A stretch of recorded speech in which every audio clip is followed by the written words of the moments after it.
সাত সকালে অবিশ্বাস্য ঘটনা, গোটা বাড়িতে মা কালীর পদচিহ্নের ছাপ। বাড়িতে রয়েছেন আরাধ্যা মা কালী।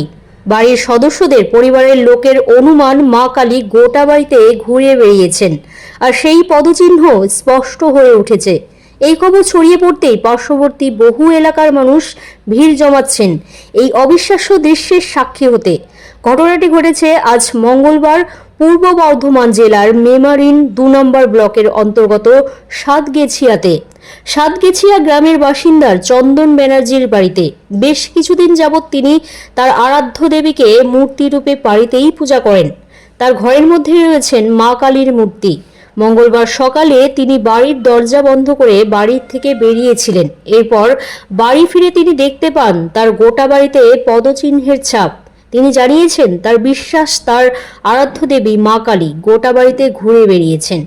এই ঘটনার কথা লোকমুখে ছড়িয়ে পড়তেই বহু মানুষ তার বাড়িতে ভিড় জমাচ্ছেন সকাল থেকে। সকালেই এই অবিশ্বাস্য ঘটনা দেখতে উৎসাহী হয়ে আসছেন এবং অনেকে নিজেদের মনোবাসনা পূরণের জন্য পূজাও দিয়ে যাচ্ছেন বলে জানালেন পরিবারের পক্ষ থেকে। আপনার নাম? এটা কোথায়? এটা মেমারি সাতগেছিয়া ঘরের মাথা। আচ্ছা, এটা আপনারই বাড়ি? হ্যাঁ, এটা আমার। কি ঘটেছে আজকে ঘটনাটা? ঘটেছে বলতে আজকে ভোরবেলা যখন আমরা উঠি তখন আমার বাড়ির বেশ কিছু জায়গায় একটা বাচ্চা মেয়ের পায়ের ছাপের মতন দেখা যাচ্ছে, যেটা দেখলে স্পষ্ট বোঝা যাচ্ছে অনেকটাই যে একটা বাচ্চা মেয়ের পায়ের ছাপ। এটা হচ্ছে আমার আরাধ্যা দেবী। তো আমরা এটাই বিশ্বাস করছি যে উনি হয়তো বেরিয়েছেন ওনার পায়ের ছাপ বলে। এটা আমি বা বেশ কিছু মানুষজন আসা যাওয়া করছে, তারা সবাই এটাই বিশ্বাস করছে।